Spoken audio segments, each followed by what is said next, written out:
How do you deal with change? Hi, I'm HeathMD, psychoanalyst for Freudalicious Mind. Please subscribe to my channel. I'm here to understand our mind so that we can live life more freely.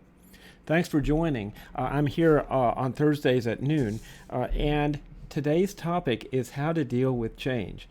And particularly, I'm at a conference. I'm on the road this week. New York City is where I'm at a big psychoanalyst conference where we all talk about how our minds work. And a ton of fun.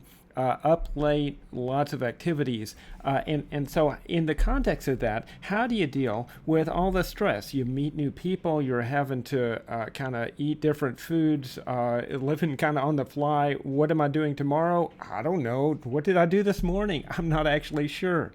But I have a sense of myself. And that's what I'd like for us all to pay attention to, because if you can hold on to this sense of yourself, and we'll talk about what that means here in a second, it gives you a lot of sort of wiggle room, a buffer against all the meltiness that you might have with the trip. It gives you a buffer against some of the stress and that kind of thing. So what do I mean by a sense of yourself?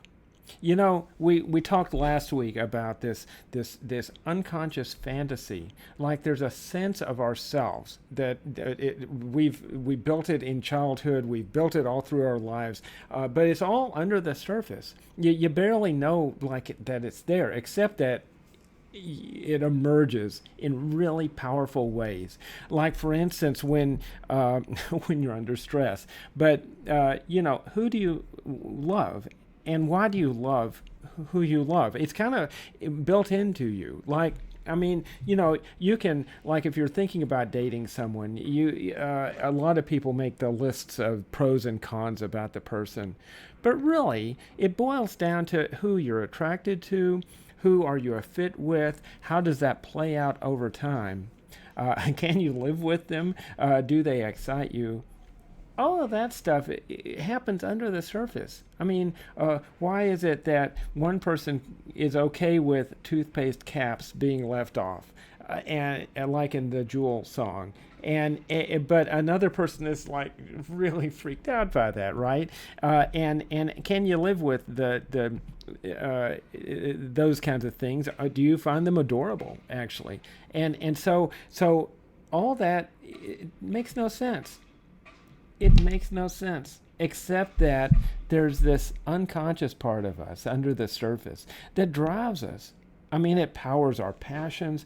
It's why one person might like to skate, and another person can't stand skating because it's too scary, and they'd rather read a book instead.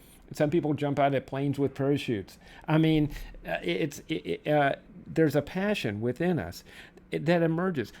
Other way around, why do the things bug you that bug you?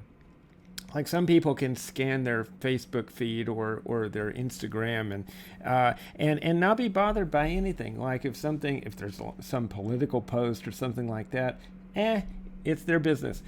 Another person sees like a post about an opposing political view, and it just drives them bonkers. They've got to reply, and then they get in these arguments, and or driving.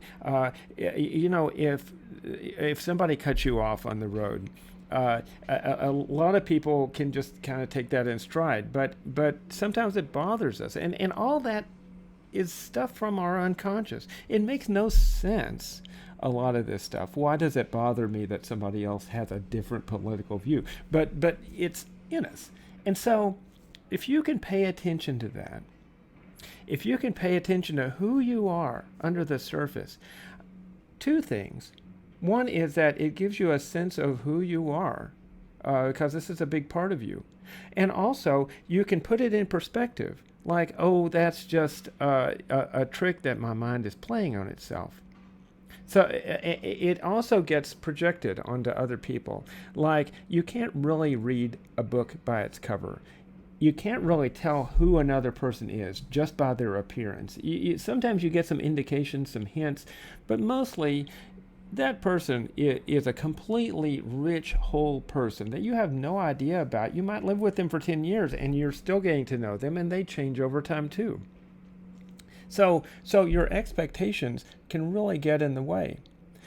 A lot of people have sort of a ready-made preconception of the other person, and you expect the other person to be judging you or adore you or whatever it is that you expect of the other person. And you really got to get to know them and see who they really are and how they really react. But it's that expectation that gives us a hint as to what's under the surface for us.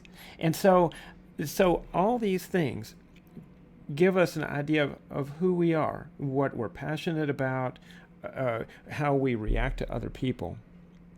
And if you can carry that with you, it helps in enormous ways when you're faced with change or stress or those kinds of things. For instance, I'm here on this trip, and boy, it's been wonderful and stressful at the same time, right? But I know what's important to me, and I know the kinds of things, the people I like, the activities that I like, and so I try to at least remember those in my mind and what were those like, so I can hold them in my mind and look for those kinds of things here during the conference. And same way, like even if you if you go to the grocery store and if you tend to think that people are judging you, people look at you when you're at the grocery store or something like that, and you know that your mind is playing tricks on itself. Okay, so if you're not sure, I mean, if you can't tell fantasy from the external reality, sometimes that can be a problem for people, and meet with someone to talk that through. A therapist is really helpful for understanding our inner voice. But if you know that, hey, they're not looking at me, they're too busy with their own stuff, and there's no reason to even think that, but I feel that, and if you can set it, kind of hold both realities at the same time. If you can know that, yeah, I feel like they're all looking at me, but I know that it's only as if it's some situation from my past, or maybe some traumatic situation, or some way or another that inner reality has meaning for you. That's different than the external reality, which is you go to the grocery store and maybe people will notice you, but mostly they're busy with their own stuff, checking out or looking at which fruit is the freshest, and people have their own lives, and they're with the example of people looking at us, there's a dual reality where, and if you can hold that duality, if you can know that it's as if whatever is stressful for me is true, but it's not authentic. Authentically, I have just as much of a right to be here as everybody. It helps. It helps in stressful situations as well as just everyday life. So how does that help us when it comes to change? Because there's another factor when it comes to change, right? People get, maybe I brought this up before, melty. Psychoanalysts talk about regression, which is we regress to kind of more primitive, more melty, more kind of ways of dealing with things that aren't quite as adaptive. And that's okay. People do that.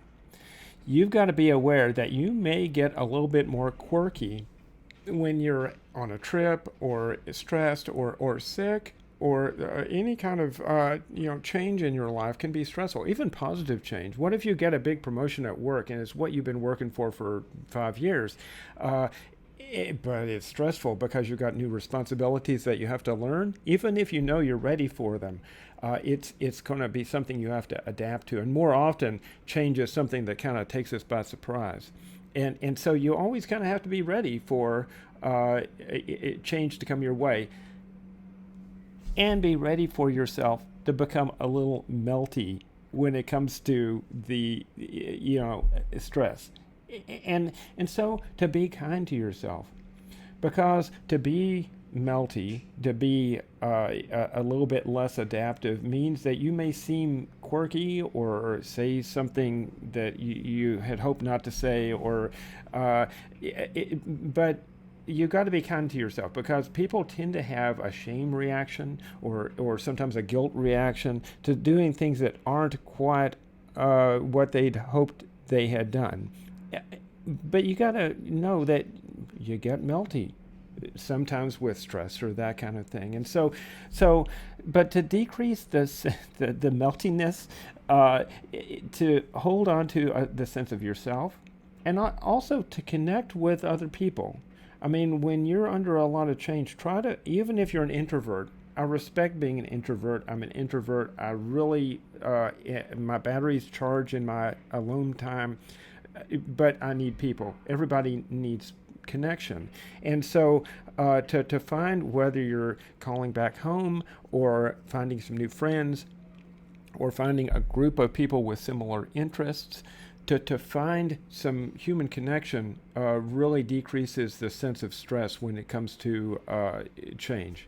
You know, it's half the beauty of these conferences, because I come to these and I'm in a world of people that are like-minded. There's like 3,000 psychoanalysts in the same room at these conferences, and we all kind of, to some degree or another, see things the same way, and so it's this community.